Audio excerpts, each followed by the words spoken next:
Amazing, isn't it? The human body is sometimes capable of completely crazy things.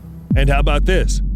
Looks strange, but everyone can do it with the help of organs that you don't even know about. Today, you'll find out what the holes in your eyelids are for, who put a small brain in your chest, and what a strange inheritance people have received from monkeys. Let's go. This is the skull of an adult man. It seems to be nothing unusual. And this is a skull of a child. Absolutely ordinary child. You see these strange things? Yes, you used to have these too. These are the teeth. Wait, what? Are you saying that when I was a child I had this in my head? Oh my God!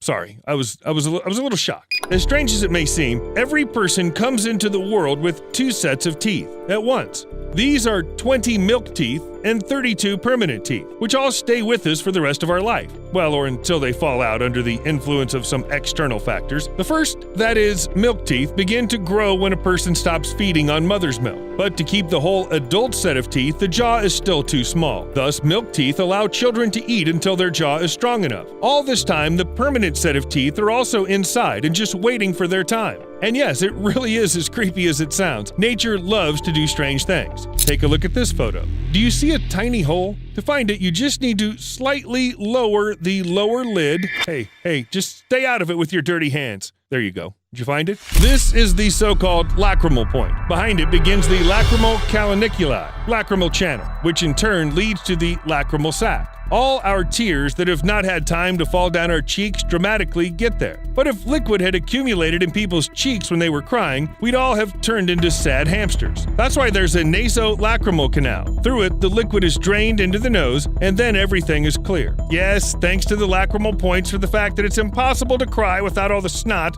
No beautiful movie crying. It's just not what we asked for, evolution. Oh, by the way, take a closer look at the photo. Do you see a strange fold in the corner of the eye? Well, what's that meaning? Get ready, it can be shocking because there's no point to it. This is the rudiment, that is the residual organ which only served our distant ancestors. Very, very distant.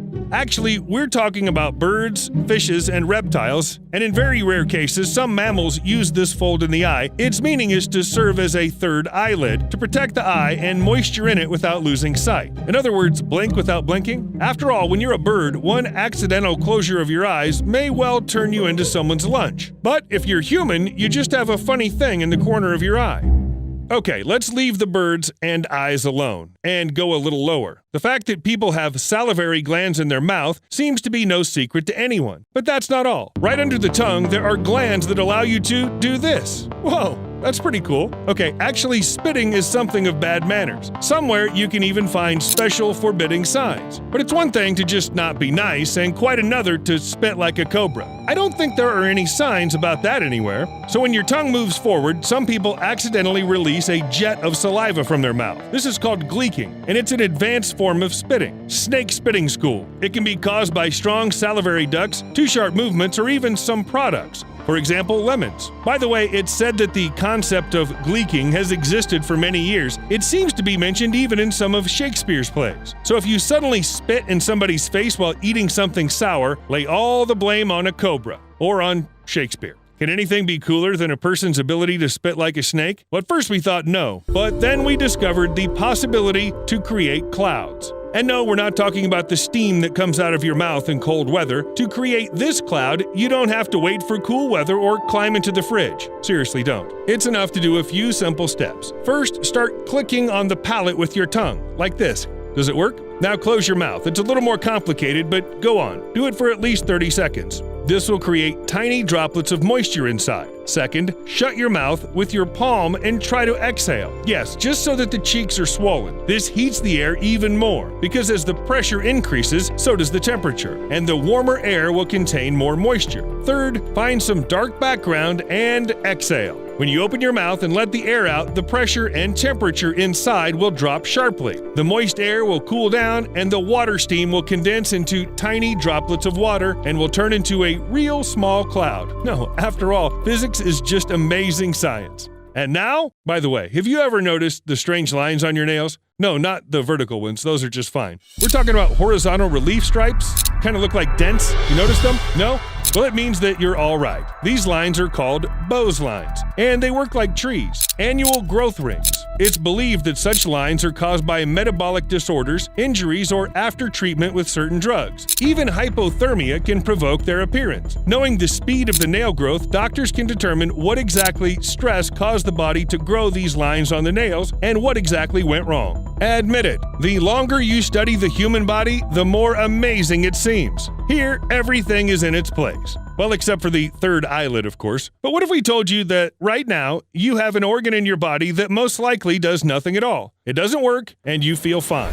It's a thymus. It's very small and looks like a tiny lung or a very small brain, which for some reason slipped into your chest. If you're over 25 years old, the thymus is already resigned and now is just chilling. But all that time before its legal resignation, it pumped your immune system so that later it would work properly. So to speak, it taught the cells how to recognize the virus, attack it, and destroy it. It was giving them a kind of military training. That's why young children get sick more often than adults. Their thymus hasn't finished yet to train the immune system. Evolution is responsible for the absolute majority of human body features, unless of course you've been bitten by a radioactive spider with all the consequences.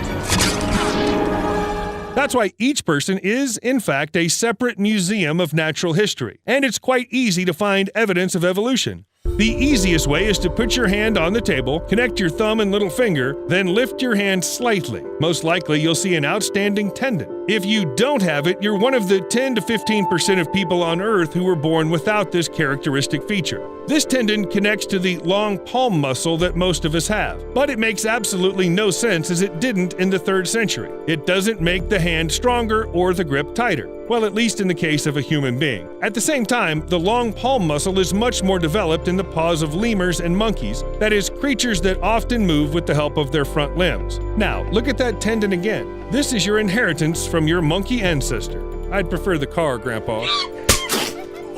Another amazing feature is the ability to wiggle your ears. Try to do it right now. Well, either you did or you didn't. Today, such a trick can only entertain friends at a party, but once the ability to move ears saved our ancestors' lives. Until now, 3 muscles have been attached to our outer ear, which mammals could use to turn their ears in the right direction. This is how they determined the approaching danger and wouldn't let themselves be eaten. However, the ability to move the ears in response to a loud sound is not completely lost. Scientists found out that our bodies still react, but the impulses are not strong enough to be visible. Despite millions of years of evolution, we've preserved many features of our ancestors, and one of them you probably observe every day. If cool wind blows or we hear a pleasant melody, our skin will immediately get goosebumps. Sometimes it's enough just to see something touching, but most often the goosebumps are a reaction to the cold. In any case, it's written in the memory of our ancestors. In response to temperature changes, tiny muscles connected to the hairs lift them up. The skin around the hairs forms a small lump. It looks familiar, although a little strange, but that's all because people aren't fluffy enough. Our animal relatives have this process too. It increases the thermal insulation and helps to keep them warm. Sometimes it's a pity that people can't do it.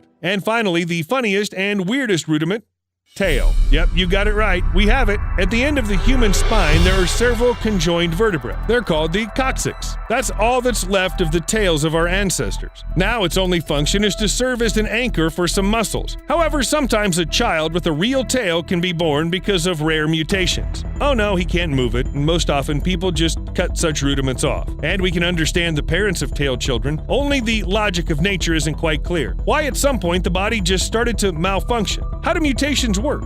Is it possible to control them? But this is already a topic for another video, so if you're interested in it, write about it in the comments and subscribe to the channel so you don't miss anything. Well, you can give us some likes too, huh? There you go. Thank you.